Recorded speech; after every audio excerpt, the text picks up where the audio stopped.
Actually, dancing was kind of an incidental thing. I found that in my most awkward stage of my life, when I was trying to find like a high school identity, I didn't really fit in with any group. So I thought, maybe if I take up something that's kind of unique, I'll tend to act like as a nucleus and attract a group of people that I can, like-minded people that I can hang out with. And surely enough, it kind of worked. I was one of the first to start breakdancing at Marino, so then a bunch of other people were interested and we got together, and at first it was just to impress people at dances, but then shortly after, only a couple years after, I started falling in love with the dance itself. I consciously apply it when I need it, almost like a band-aid for, if you can count stress as a flesh wound, then breakdancing is my band-aid. B-boying was actually such a keystone part of my life. It taught me to always be second place. You're always a student, never the master. You're always trying to learn. You're always trying to better yourself and don't stagnate anywhere. And also to share with other people, to communicate with other people. The director of admissions, Dr. Asano, she had actually given me the advice to maybe don't try to just check things off for the sake of checking things off, but maybe to do something that I was truly passionate about.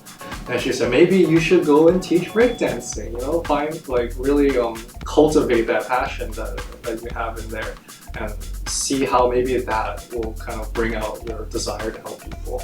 So I was like, okay. During that gap year, that's exactly what I did. I continued doing all the other stuff that I was doing, shadowing, research, and whatnot. But I also made it a point to teach breakdancing to kids down in Kaimuki. And I think that was by far one of the most fun experiences that I've ever had.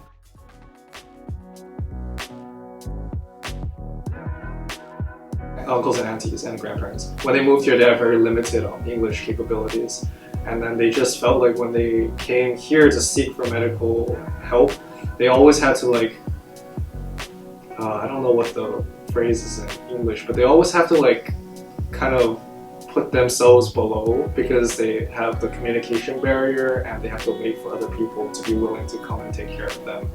It's in Chinese, 看脸色. 看脸色 means to, you heard of the term lose face?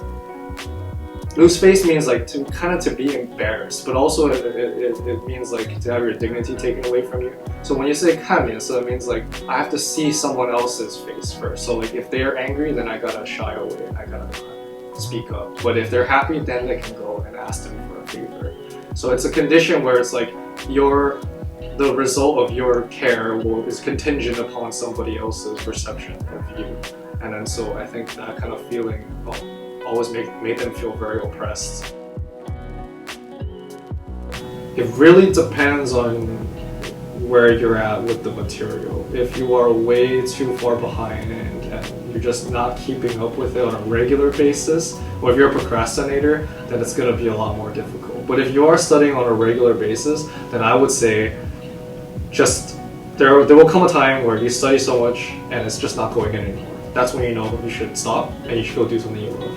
Even for 30 minutes to even 2 hours. I know some people say that's too much, but I think it's fine. It's just pushing yourself out of the study anxiety and just go do something that isn't studying for once. Because I think life is a little more than that, We're still humans and we still need to do what we love and be with people that we love.